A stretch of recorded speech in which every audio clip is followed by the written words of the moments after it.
Okay. All right, everyone. Welcome to another Father's Friday. I'm your host, Brian Anderson, and we're here with Dr. Jason Frishman.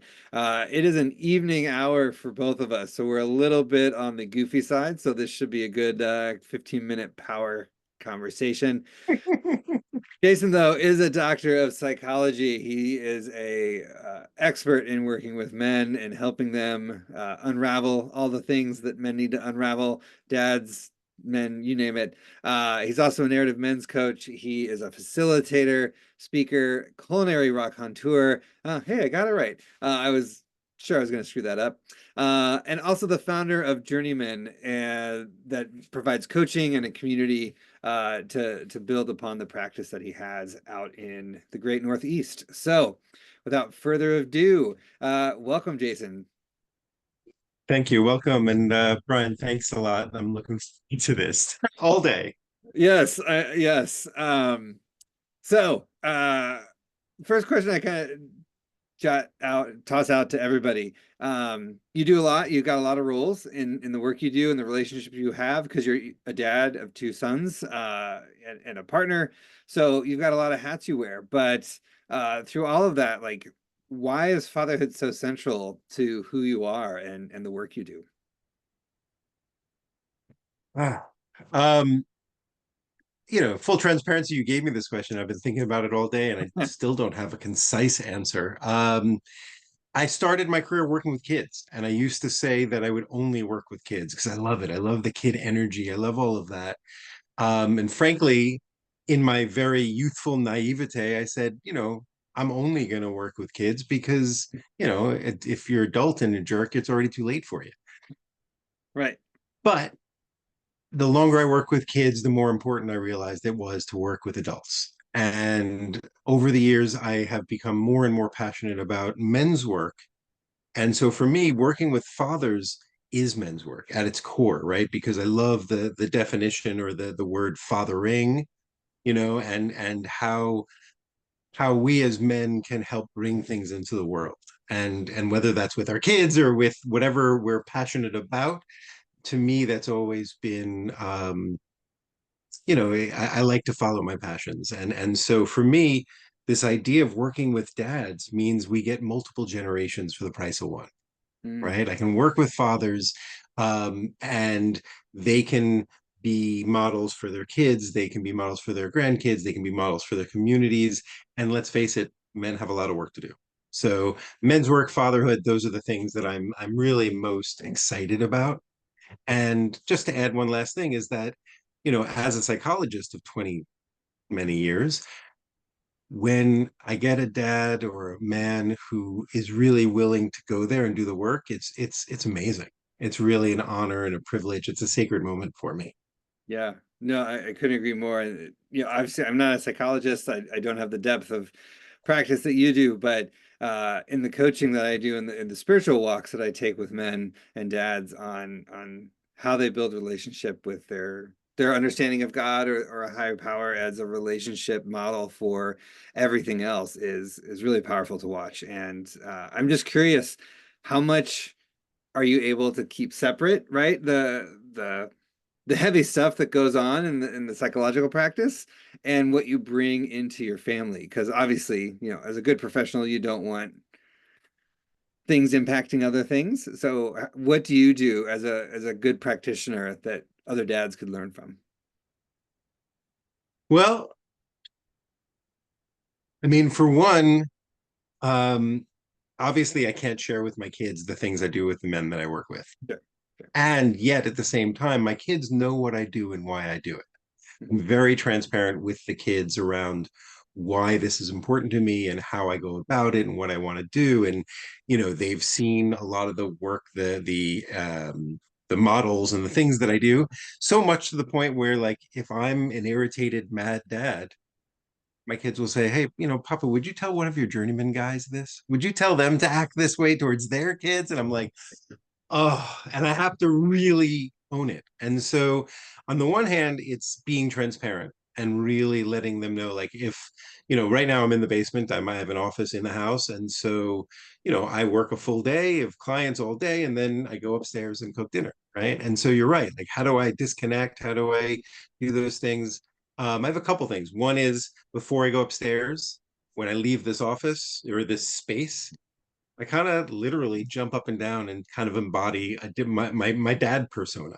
I have a couple of different strategies to do that, but I really do like the Mr. Roger things where I take off my work outfit and I put on my home outfit.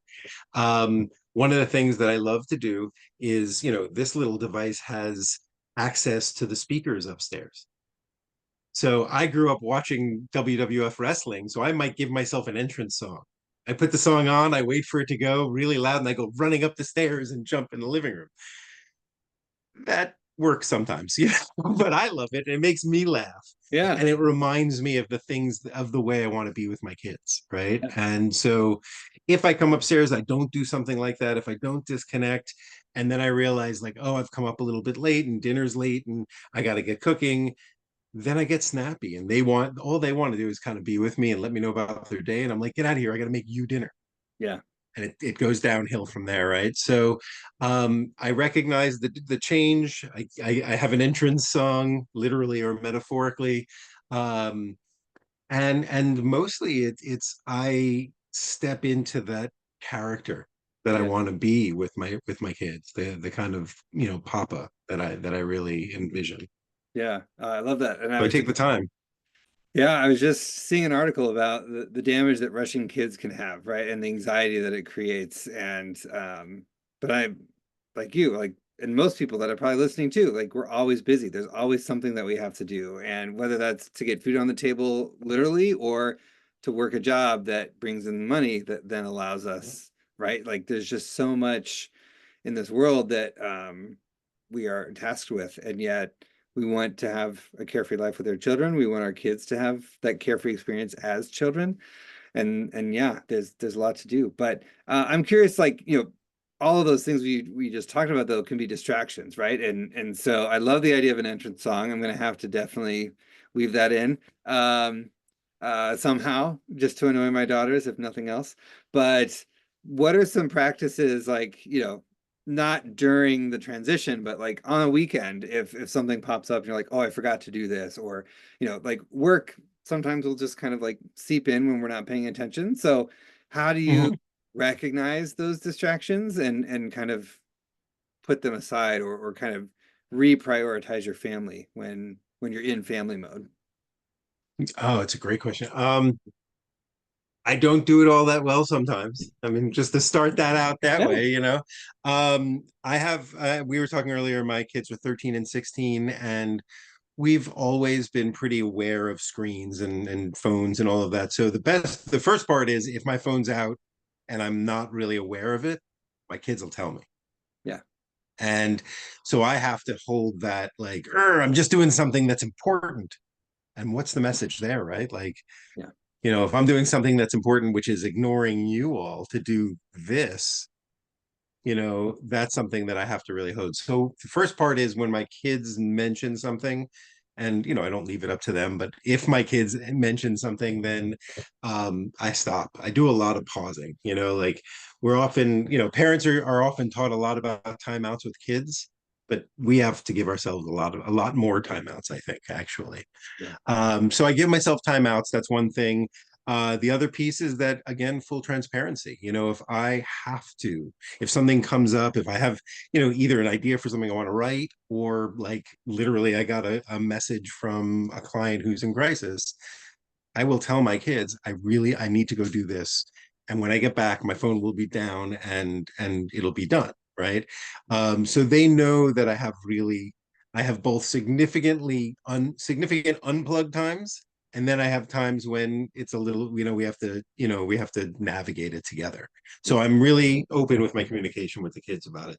That's really been the best technique because they're older.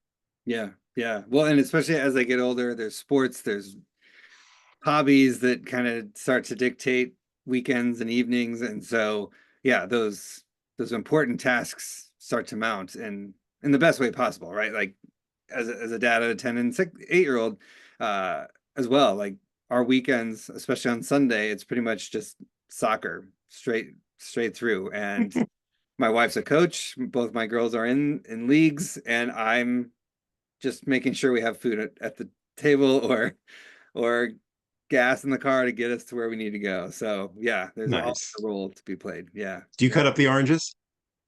Not a big orange fan I am. Those cuties, I just will pound those down. But no, we love apple slices, but pita and hummus is kind of our go-to snack. Maybe, hummus and carrots, but try and Hmm. get some vegetables in there. Yeah. That's Nice. our go-to. Um, but I would love, you've provided some great strategies and some anecdotes, but is there a specific story that comes to mind about like when you really like hit it out of the park as a dad in building that connection with your boys, especially, with Mm. the 13-year-old as he's entering, teendom, and I'm sure many of the listeners and myself included, we've seen Inside Out too. So all of the anxiety and all the other emotions have been hot topics in my household. Just yeah, maybe a fun story to kind of lift us up. Yeah, I mean, it's funny.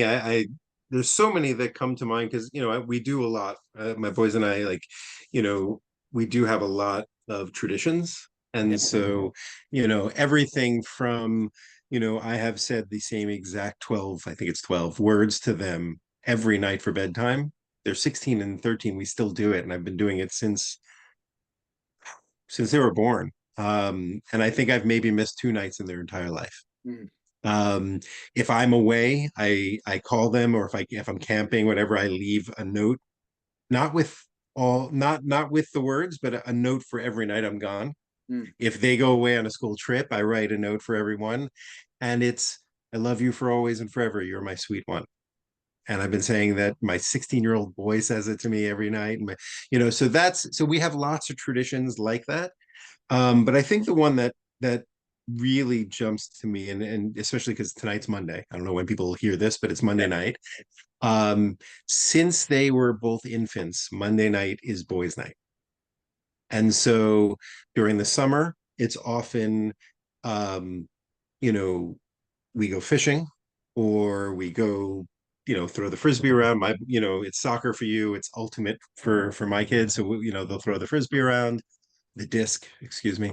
Um, or if there's, in the winter, we'll play a game. We've often done a lot, we'll watch TV, we'll watch a Star Wars show, or I tried really hard to get them into the MCU. They weren't so into it, but that's okay.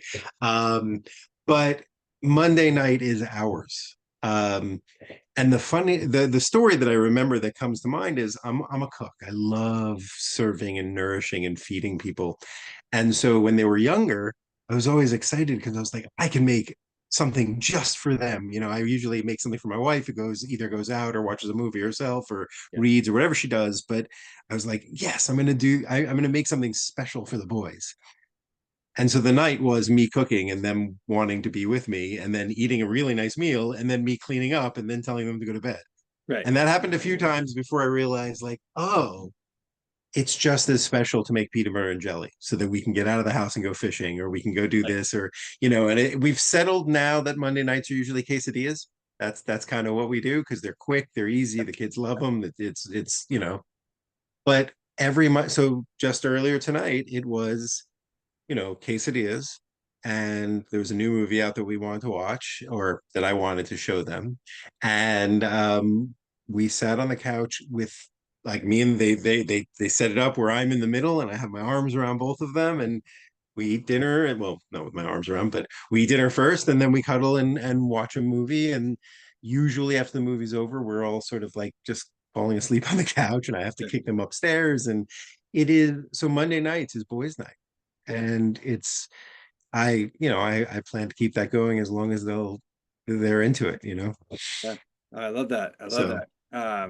And yes, especially if you have picky eaters, PB&J or pancakes or mac and cheese, right? Like whatever is quick and easy, is sometimes what they'll eat anyway, right? As a yes. gourmet meal. So, but I commend you. I'm the cook in our house as well, and I will sometimes make elaborate meals in my mind that maybe hit the mark, but then, they'll try two bites and say, I don't want this. And then I end up just microwaving some chicken nuggets, right? So, Oh well, they'll remember as they get older that their dad loves them, and they'll eat those things eventually. Maybe we'll see. But um, any upcoming projects that you want to share with the community before we hear your dad joke and sign off?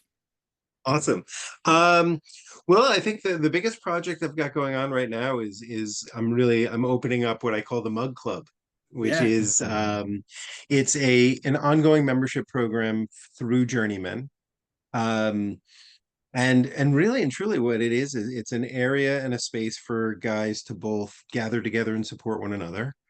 Um, the Mug Club is based on the fact that the overriding story of the Journeyman is that I get to be an innkeeper for a virtual inn where men are invited to come in, drop their shoulders, and gather together. Right? They take a step outside of their everyday adventure. And why do you go to an inn? Why do you go to the cantina or a tavern or any of those things? It's to gather, to be seen and heard, to get information and like new skills, to get some, get some stuff from the shady guy in the corner there, and to figure out a new quest and meet new people, all of that. And so the Journeyman is a space for that, and the Mug Club is a place where monthly we'll do presentations and have conversations with other experts in the field. We'll actually tomorrow I'm doing my community-wide presentation on intentional action. Mm. And um, so all of the members of the Mug Club are invited to that. It's also recorded and it's available to the members. And then all the members are broken up into small groups where we do regular sort of men's groups where they can support one another. And I'm really excited about it. I started it a couple months ago, um, and it's been incredibly powerful to watch the men in these groups. There's also text threads, and like as you probably know, I get to witness text threads between men that are more in depth and powerful than most men ever have an opportunity to Yeah. experience. Yeah. And so, yeah, the Mug Club is open where we're welcoming new members all the time. And yeah, that's the thing. The Mug Club at Journey's Inn is something that I would love to share. And if anybody wanted to hear more about it, I'd love to talk to them. Great. Well, we will make sure to have links below and ways to contact you and all of that. But we can't head towards the weekend without a good dad joke to carry us through. So lay it on us. What is your dad joke? Excellent. All right. Well, I told you earlier I see the Yoda above and behind you, so that's my inspiration. And I'll say, what do you call a droid that goes the long way round? I don't know what. R2 detour. Oh, the level of double entendre and puns in dad jokes just gets better with each interview I do for this. So hopefully those listening didn't groan too loudly. Maybe you'll get some inspiration to bring that to your children this weekend. But Jason, thank you for sharing your wisdom and your time with us today. And for all those listening, I hope you have a blessed weekend, and we will see you next Friday for another Father's Friday conversation. Be well, everyone. Bye. Have a good